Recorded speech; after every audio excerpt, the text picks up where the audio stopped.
그런데 이 3대 가사 가운데 제일 힘든 일이 뭐냐 이렇게 설문을 물었더니 제일 많은 분들이 그 중에 제일 힘든 일이 청소하는 거다 이렇게 대답을 했답니다. 그러나 청소는 가정이든 또 우리가 어느 곳에 있든지 정말 중요하고 잘 해야 되는 일 가운데 하나입니다. 2007년에 출간된 청소력이라는 책이 있습니다. 마스다 미스히로라고 하는 분이 쓴 책인데, 이분이 청소의 그 효능에 대해서 이 책에서 소개를 합니다. 두 가지를 얘기하는데, 청소를 하게 되면 어떤 도움이 있느냐? 우리 마음속에 있는 부정적이고 우울함 이런 것들을 없애게 해준대요. 우리가 청소만 잘해도. 그래서 나도 모르는 에너지, 긍정적인 힘을 청소를 하면서 얻게 된다고 합니다. 또 이렇게 우리 주변을 청소를 잘하고 정리정돈을 잘하게 되면 마음에 자신감이 생겨서 자기 마음도 정돈이 된답니다. 마음이 복잡하고 심란하고 그럴 때 왠지 이렇게 다 끄집어내서 청소를 하게 되면 자기 마음도 정돈이 되는 것으로 그렇게 효능이 입증됐다. 이 책에서 이렇게 얘기를 합니다. 여러분, 청소가 가정에서만 필요하겠습니까? 우리 인생에도 때때로 한 번쯤은 자신을 되돌아보고 우리를 정리하는 인생의 청소도 필요할 겁니다. 지난 시간 이 누가복음을 통해서 예수님께서 어린 나귀 새끼를 타고 예루살렘에 입성한 이야기를 소개해드렸습니다. 사람들이 호산나 부르며 예수님의 이름을 연호했지만 예수님은 여전히 안타까운 마음으로 예루살렘에 입성을 하십니다. 아주 먼 길을 정말 그 많은 일들을 거쳐서 예루살렘에 드디어 입성하신 예수님께서 예루살렘에 입성하자마자 제일 먼저 가신 곳이 바로 예루살렘 성전이었어요. 그런데 예수님이 성전 안에 들어가 보니까 성전 안이 굉장히 시끌벅적했던 것 같아요. 왜냐하면 성전 안에 장사하는 사람들이 이런저런 물건을 팔기도 하고, 또 어떤 사람들은 외국에서 온 사람들이 동전을 바꾸기도 하고 환전소도 있고 이러면서 좋게 말하면 성전이 축제 분위기고, 좀 나쁘게 말하면 마치 시장처럼 성전의 그 좀 정리되고 그 종교성, 어떤 거룩성 이런 것들이 좀 없어 보이는 약간은 어색한 분위기에서 성전이 돌아가고 있더라는 거예요. 자, 이렇게 성전에 지금 여러 가지 모습들이 있는데 조금 뒤 예상치 못한 소동이 하나 일어나게 되죠. 예수님께서 그 모습을 물끄러미 바라보다가 갑자기 오늘 45절에 보니까 성전에 들어가서 장사하는 사람들을 내어 쫓으셨다. 성경은 그냥 이렇게 예수님께서 간단한 액션을 취하신 것으로 나오지만 자세히 원문을 보면 예수님께서 굉장히 분노하셔서 성전 마당에 있던 가판과 환전소를 완전히 엎어버리고, 그리고 동전을 환전해주는 이 환정상들을 채찍을 들어서 그들에게 휘두르며 그들을 쫓아내신 거예요.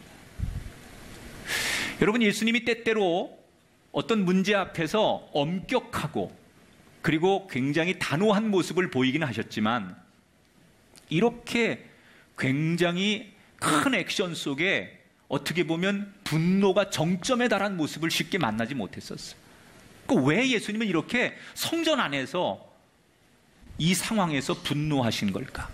46절에 기록된 바 내 집은 기도하는 집이 되리라 하였거늘 너희는 강도의 소굴을 만들었도다. 거룩해야 될 성전이 강도의 소굴이 된 것 때문에 예수님께서 분노하셨다는 거예요. 이게 무슨 뜻이냐? 자, 왜 이 성전 안에서 이런 장사가 이루어지느냐? 지금 절기를 맞이해서 예루살렘 성전에 유대 땅뿐이 아니라 로마에서 그 밖에 여러 이방 나라에서 이 예루살렘 성전의 절기를 지키기 위해 사람들이 모여드는데, 역사 자료에 의하면 한 200만 명 이상 정도가 모인다고 해요. 그런데 저 멀리서 오는 사람들이 거기서부터 제사 드릴 제물을 가져올 수 없잖아요. 소나 양을 끌고 올 수 없으니까 가까운 데 와서 제사 드릴 제물을 사야 되는 거예요. 이걸 아는 유대인들이 성전 안에서 그런 사람들에게 제물을 판매하는 거예요.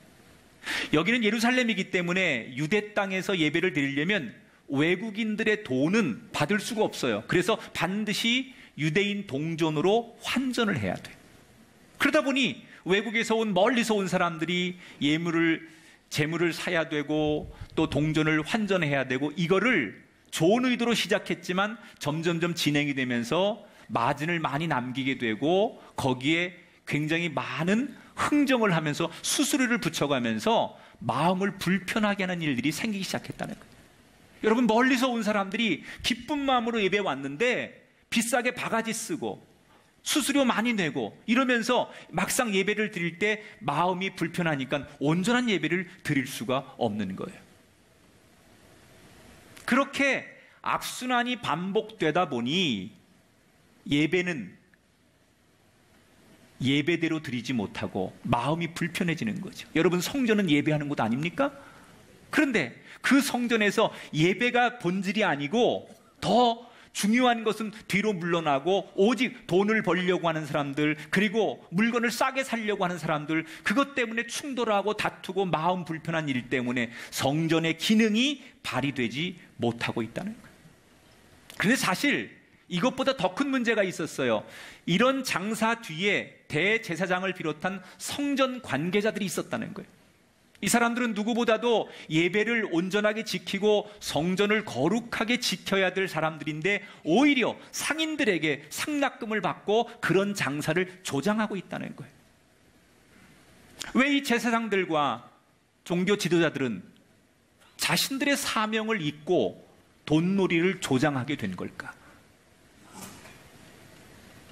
재물의 힘, 돈의 힘을 아는 거죠. 비록 하나님의 사람이지만, 종교인이지만 그들 앞에 세상에 살려면 돈이라고 하는 것이 얼마나 대단한 건지를 알았기 때문에 그 돈의 힘을 빌려서 떵떵거리고 살고 싶은 마음이 제사장들과 유대 지도자들에게도 있었다는 거예요. 그래서 예수님은 그 장사판을 엎어버린 거예요. 자, 예수님은 단순히 당신의 권위나 힘을 말씀하시려고 장사판을 엎은 것이 아니라 이런 행위를 통해 뭔가를 우리에게 말씀하고 싶었다는 거죠. 뭘 말씀하고 싶으셨을까요? 적어도 우리의 삶에 재물의 욕심을 청소하라는 거예요. 우리가 세상을 사는데 너무 재물에 의지해서 세상을 살지 말고 오히려 우리가 이 성전은 기도하고 예배하고 하나님을 모시는 곳이 성전이지, 이 성전 안에서 하나님 대신 세상의 재물을 의지하고 재물이 들어와서 이 세속적인 것에 의해서 돌아가는 성전이 되지 말라라고 하는 메시지예요. 여러분, 우리 마음이 하나님의 성전 아닙니까? 우리 마음 속에 우리는 하나님 대신 세상의 돈의 욕심, 재물의 욕심, 이런 것들이 너무 가득하다는 거예요. 하나님은 우리 마음의 성전에 하나님 이외에 이런 세상적인 것들을 버리기를 원하신다는 거예요. 여러분, 이 시대에도 얼마나 많은 사람들이 지금 재물에 집착하며 사는지 몰라요. 돈에 의한 인생, 돈을 위한 인생. 2009년 우리가 잘 아는 팝의 황제 마이클 잭슨이 죽었습니다. 11년 됐죠. 그런데 지금까지 고인의 부모와 형제 자매들, 조카, 사촌, 배다른 핏줄들이 그가 남긴 5,720억 원의 유산을 놓고 법적인 분쟁을 지금도 하고 있어요. 작년 4월에 팝스타 프린스가 죽었습니다. 근데 1년이 지난 지금까지 고인의 친동생 5명의 이복 형제, 그 외에 사람들이 그가 남긴 4천억 원의 유산을 놓고 싸우고 있습니다. 유명인들만 그런 게 아니에요. 우리도 그렇게 삽니다. 여러분, 이걸 우리도 숨길 수 없는 본능이에요. 왜 우리가 이렇게 돈에 집착하고 심지어 우리 마음의 성전에 하나님 대신 이 재물을 그렇게 의지하려고 하느냐? 많이 가져야 힘이 있다고 믿기 때문에 그렇다는 거예요. 우리 다 그렇게 생각하죠. 많이 가져야 그 힘으로 우리가 세상에서 우리가 하고 싶은 일을 하고 살 수 있는 일을 살 수 있다는 거예요. 그런데 우리의 생각에 성경은 동의하지 않아요. 여러분, 이스라엘 백성들이 광야 40년간 어떻게 살아남았습니까? 먹을 것이 많아서가 아닙니다. 그들이 전쟁에서 어떻게 이겼습니까? 무기가 많고 군사수가 많아서가 아닙니다. 하나님께서 만나를 주셨기 때문에 살아남았고, 하나님께서 물을 주셨기 때문에 살아남았습니다. 하나님께서 도우셨기 때문에 오합지졸 이스라엘이 전쟁에서 이길 수 있었습니다. 우리의 힘은 재물이 아닌 하나님께 있습니다. 정말 우리가 해야 될 일은 하나님을 모시는 것, 기도하고 예배하고 하나님을 모실 때 하나님께서 세상을 이길 힘을 주실 줄 믿습니다. 여러분, 우리 인생에 재물의 욕심, 이걸 청소하시기를 축복합니다.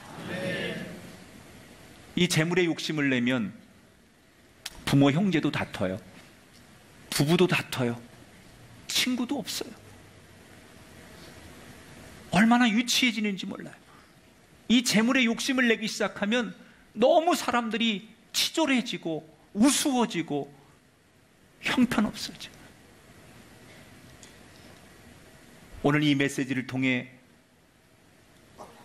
우리 마음의 성전에 하나님 대신 재물의 힘을 의지하려고 했던 우리의 삶을 돌아보며 거룩한 청소가 이루어지게 되시기를 주의 이름으로 축원합니다. 성전 마당을 청소하신 예수님은 곧바로 그 다음 날 성전에 모인 많은 사람들에게 말씀을 가르치기 시작합니다. 정말 많은 사람들이 예수님 말씀을 들으려고 성전에 몰려들기 시작합니다. 그런데 유대 지도자들이 망신을 당한 거에 앙심을 품고 있죠. 자신들의 권력을 의지해서 당장 예수님을 죽이려고 했지만 그들은 쉽게 예수님을 죽이지 못합니다. 이유가 있습니다. 왜 그들이 예수님을 쉽게, 자신들을 욕보인 예수님을 죽이지 못하느냐? 이유가 48절에 나오죠. 백성이 다 그에게 귀를 기울여 들으므로 어찌할 방도를 찾지 못하였도다. 지금 이 유대 종교 지도자들은 예수님이 미워서 자신들을 망신 준 예수님을 어떻게 하든지 혼내주고 싶은 거예요. 심지어 죽이고 싶은 거예요. 그런데 그렇게 못하는 이유가 있어요. 너무 많은 대중들이 예수님을 따르는 거예요. 다시 말하면 대중들이, 이 여론이 자신들을 지지해주지 않는 거예요. 그 대중들의 여론이 두려웠던 거예요. 그래서 예수님을 곧바로 체포하기보다는 우선 그 여론을 좀 바꿔야 되겠다. 자신들을 지지하는 여론으로 바꿔야겠다. 이렇게 생각한 유대 지도자들이 말씀을 전하시는 예수님께 공개적인 장소에서 질문을 하는 거예요. 어떤 질문을 하냐? 누가복음 20장 2절로 넘어가면 예수님께 이렇게 질문하죠. 당신이 무슨 권위로 이런 일을 하는지, 이 권위를 준 이가 누구인지 우리에게 말해달라.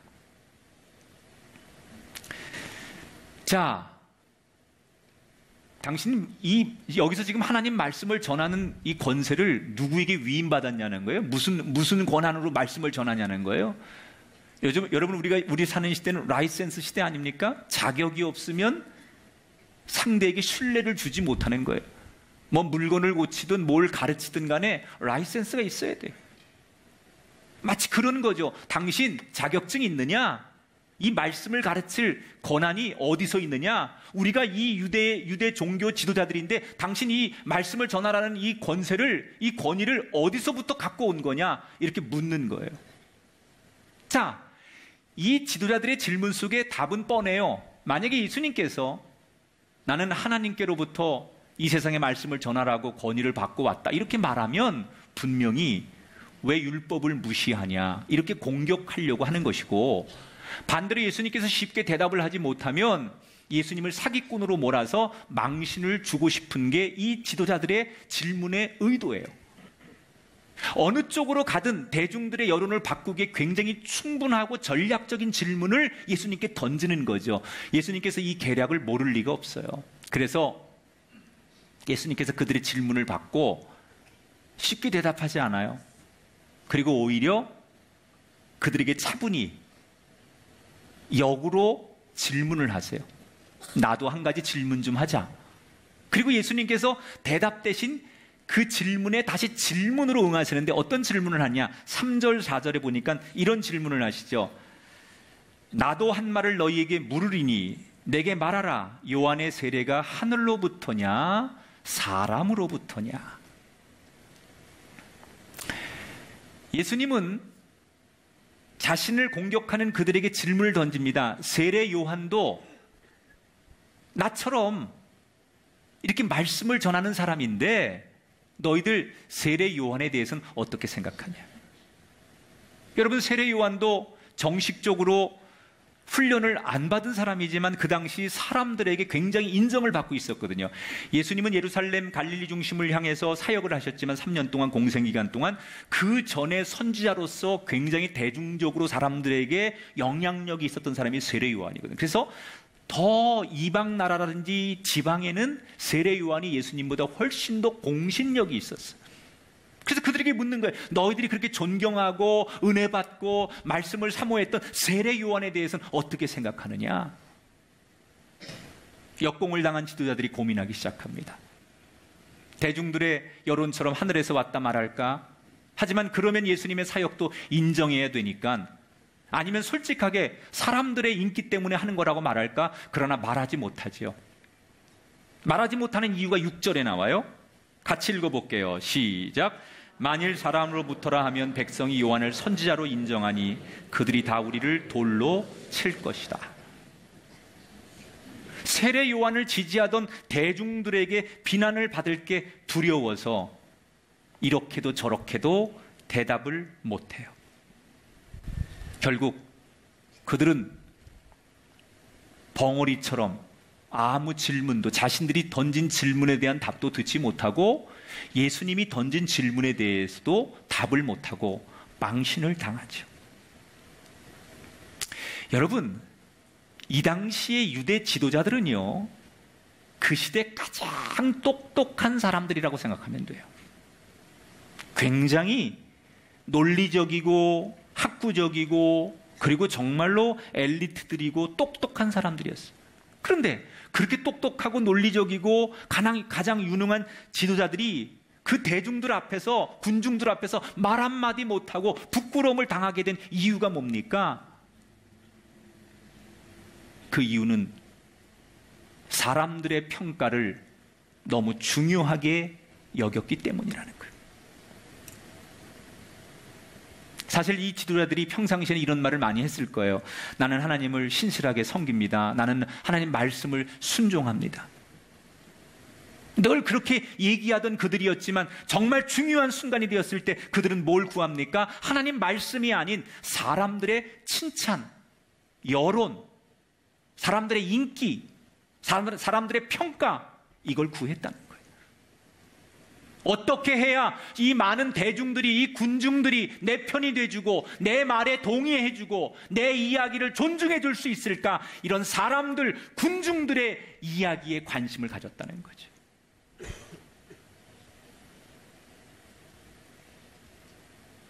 결국 그들은 내 인생의 힘이 하나님이 아니라 사람들로부터 얻는 호평, 칭찬, 인기, 이런 거에 있다고 생각을 하는 거예요. 따라합시다. 호평의 욕심을 청소하자. 지금 예수님 메시지는 아주 단순해요. 사람들의 그 평가, 사람들의 그 호평, 사람들의 그 인기, 칭찬, 이거에 의지하며 살지 말라는 거예요.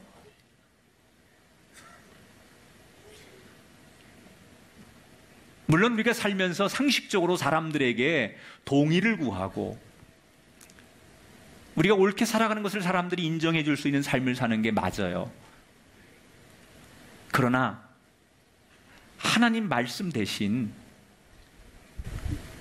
우리가 선택을 해야 된다면 그 하나님 말씀을 믿고 하나님 말씀을 붙들고 사는 것 대신 오직 사람들의 여론과 사람들의 이야기와 군중들의 그런 호평, 그 칭찬, 이런 거에 의해서 내 삶을 던지지 말라는 거예요.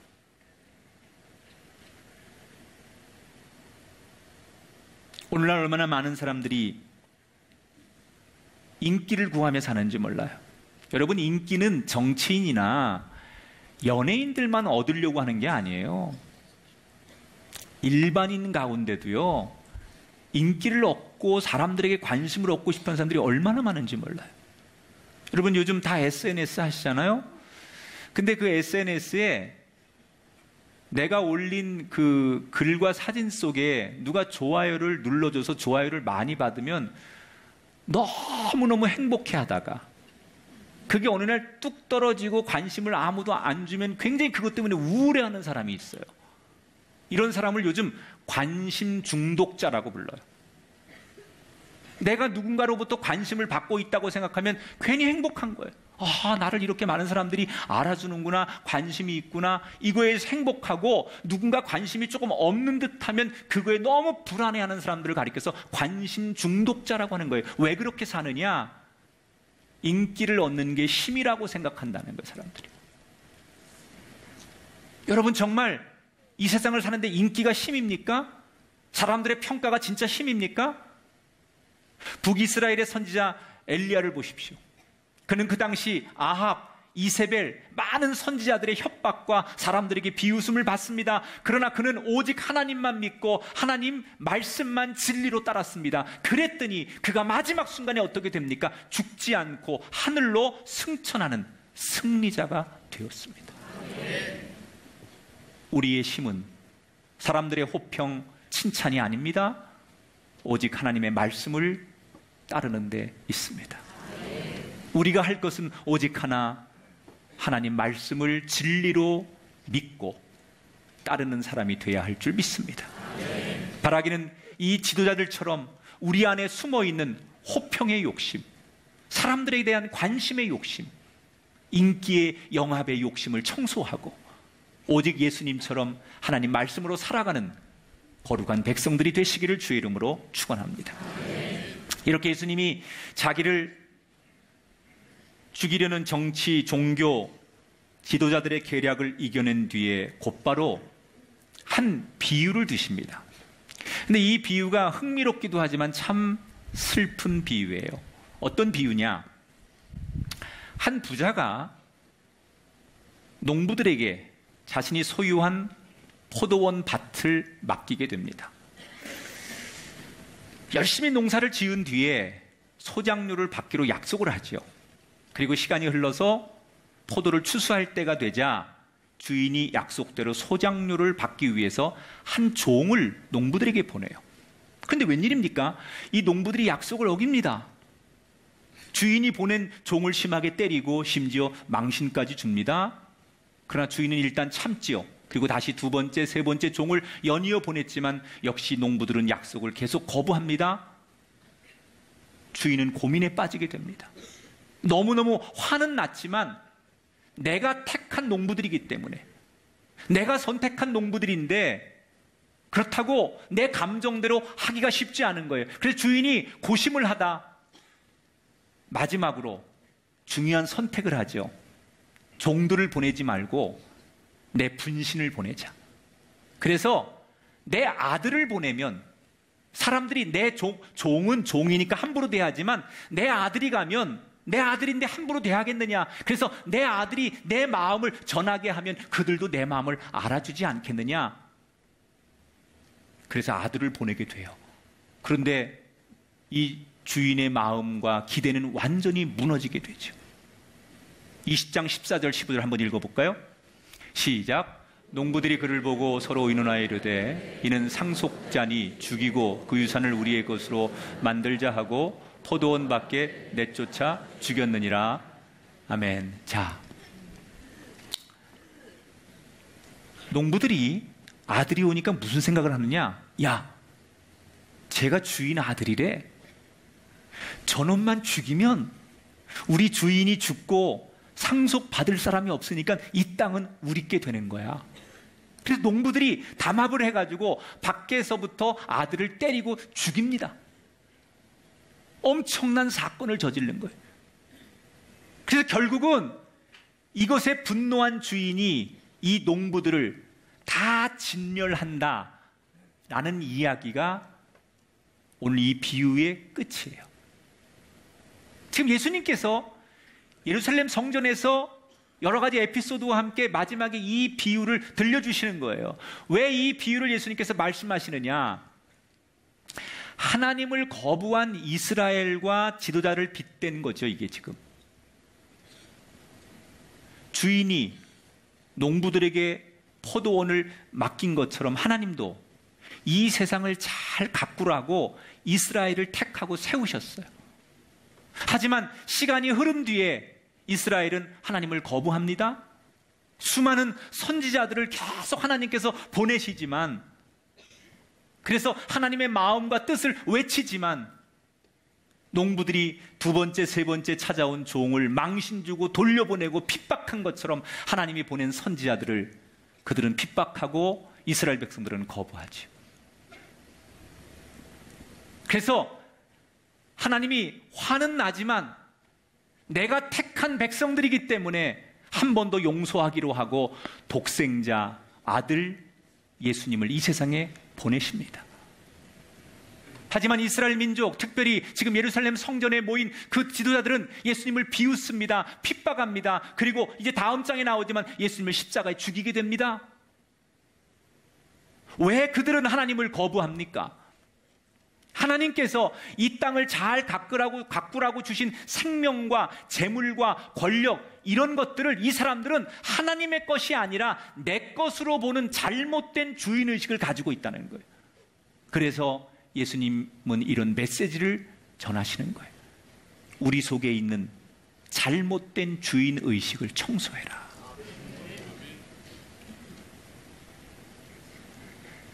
그들은 생명과 권력과 인기와 재물과 명예를 자기 것인 양 누리고 있어요. 그러나 그건 내 마음대로 해도 되는 게 아니라는 거예요. 그건 누구의 것입니까? 하나님을 높이라고 하나님께서 우리에게 맡기신 거예요. 원래 하나님의 것인데 농부들에게 너희들이 이거 내가 맡길 테니까 농사 지어서 너희들 먹고 살면서 나머지는 나를 위해 너희들의 소득을 갖다 주어라 라고 하나님께서 맡겨주신 거죠. 그런데 이 농부들이 자기 것인 양 내 것이 될 수 있다고 착각하는 거예요.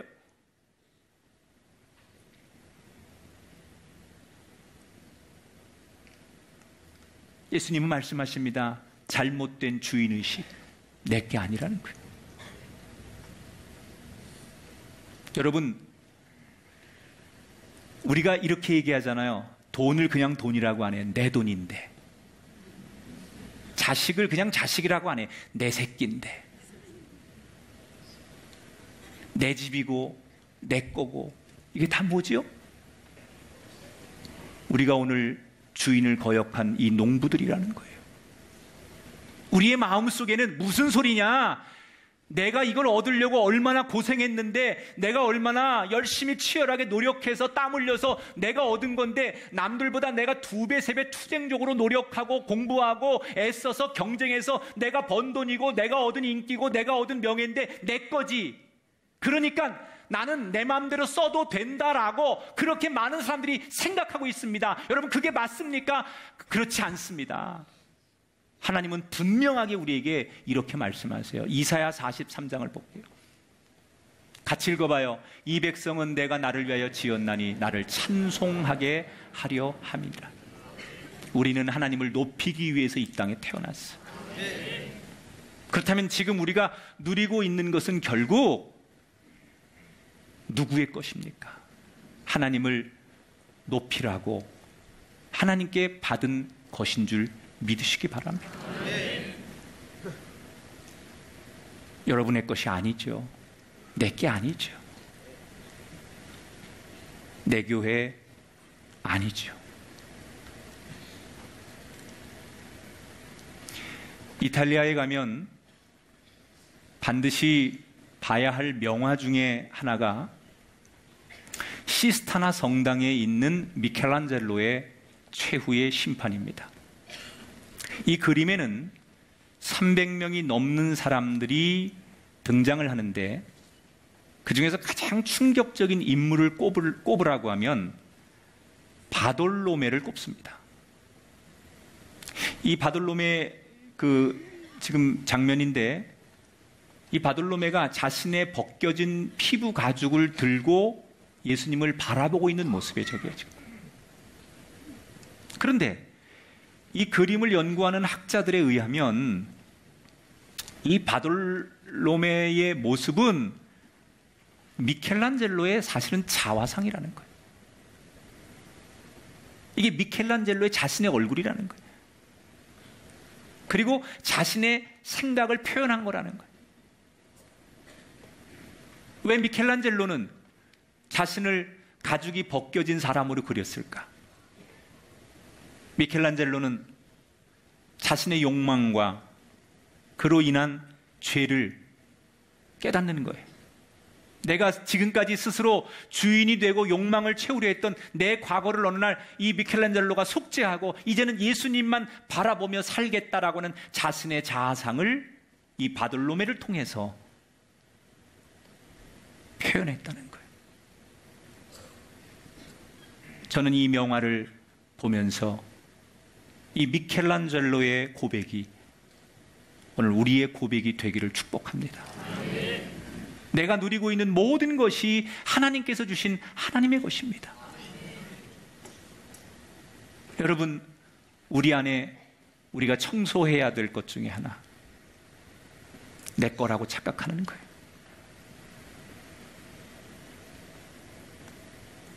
그래서 우리는 정말로 하나님을 거부해요.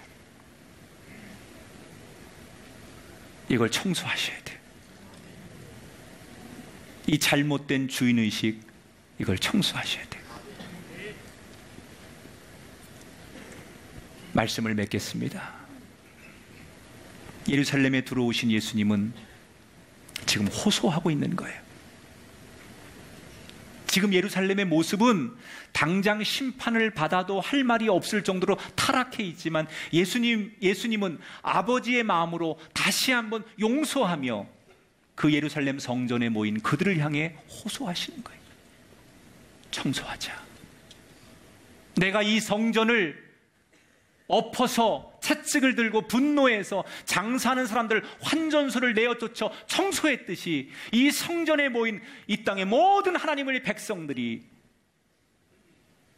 지금이라도 돈의 욕심, 재물의 욕심을 청소하고 사람들로부터 받으려고 하는 인기와 호평의 욕심으로부터 정리되고 잘못된 주인의식, 이것들을 청소해라. 그래서 정말 정돈된 원래의 기능으로 회복된 성전처럼 하나님이 우리를 이 땅에 창조하시고 우리의 가정과 우리의 삶과 우리의 일터를 주신 그 원래의 자리로 돌아가서 하나님을 높이고 그 하나님을 영광스럽게 하는 한 사람 한 사람이 되시기를, 주의 음성으로 들으시기를 주의 이름으로